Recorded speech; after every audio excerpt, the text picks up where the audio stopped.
اس وقت آ رہا ہے. تو قدیم و جدید تنقید ایک ہے اور دوسری شاید تو یہاں پر اب دیکھتے ہیں کہ اس کا جو دائرہ ہے تحریر شائع کرنے کا بہت وسیع ہے نا. یعنی ہندوستان کے جو بڑے بڑے اردو اخبار ہیں تو ان میں اس کی تحریریں شائع ہوتی رہتی ہیں. تو اور بھی چند لوگ ہیں نوجوان میں تو نام تو یاد نہیں آ رہا ہے، لیکن سوال جو آپ کا ہے کہ کس حد تک آپ مطمئن ہیں، تو میں سمجھتا ہوں بہت حد تک میں مطمئن ہوں. انشاءاللہ تعالیٰ یہ کاروان آگے بڑھے گا، رونق آگے بڑھے گی. کشمیر سے ایک نام آئے گا تنقید کے حوالے سے بھی. صاحب باسط تنقید نگار، آپ کیا سمجھتے ہیں فکشن شعریات کے حوالے سے؟ جی اچھا سوال ہے. اب دیکھیے، جب ہم شعریات کا لفظ سنتے ہیں کسی کی زبان سے یا کہیں پر پڑھتے ہیں تو ہمارا ذہن پہلے شعر کی طرف، شاعری کی طرف چلا جاتا ہے نا. تو پھر یہاں پر دھوکہ لگ جاتا ہے. شاید یہ شعریات کا جو معاملہ ہے یا موضوع ہے یہ صرف شاعری تک ہی محدود ہے. اصل میں وہ بات نہیں ہے. شعریات جو ہیں یہ ٹیکنیکی طور پر ادب کو ڈسکورس بنانے کا ایک طریقہ ہے. صحیح ہے نا. چاہے اس میں شاعری آ جائے، شاعری پر ہم بات کریں یا افسانے پر کریں یا ناول پر. جیسے میں آپ کو ایک بات بتاؤں، ویسٹ میں پوئٹکس کا لفظ جو ہے شعریات، تو اس کی امپلیمنٹیشن، اس کا اطلاق وہاں پر ہر صنف پر ہوتا ہے، چاہے شاعری ہو چاہے افسانہ ہو یعنی فکشن ہو، ہے نا. اب یہاں پر ایک دو کتابیں بھی آئی ہیں یعنی اس حوالے سے، ناول کی شعریات یہ لکھی ہے پروفیسر علی فاطمی صاحب نے، ہے نا. ضخیم کتاب ہے، اچھی کتاب ہے. یعنی اس کتاب کا نام ہی ہے ناول کی شعریات. اب آپ یہ واضح ہو گیا کہ شعریات کا جو تعلق ہے یہ صرف شاعری تک ہی محدود نہیں ہے، ہے نا بات. اب اس کے بعد جو آپ کا سوال ہے، کیونکہ وضاحت تو پہلے کرنی چاہیے تھی کہ فکشن شعریات ہیں کیا، شعریات ہیں کیا، ہے نا. اب شعریات جو ہے، جب ہم شعر پر بات کرتے ہیں، جب ہم اس کا تجزیہ کرتے ہیں، تفہیم کرتے ہیں، تو بہت سارے پہلو ہمارے سامنے ہوتے ہیں. لسانی، ہے نا، موضوعاتی، اس طرح. اور جو اجزاء شعر جنہیں ہم کہیں گے،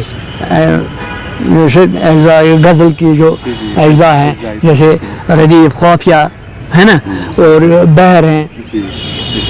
تو مجموعی طور پر ان ساری چیزوں کو جب ہم ڈسکورس بنائیں گے، مکالمہ ان کو بنائیں گے تجزیہ کے دوران، وہ ہوگی شاعری کی شعریات. اسی طرح جب افسانے کی بات ہم کریں گے تو افسانہ، عنوان، پلاٹ، کردار نگاری، موضوع، ٹریٹمنٹ، برتاؤ. ٹریٹمنٹ کی بھی اپنی قسمیں ہیں، جیسے ہم کہیں گے یہ موضوعاتی برتاؤ، لسانی برتاؤ.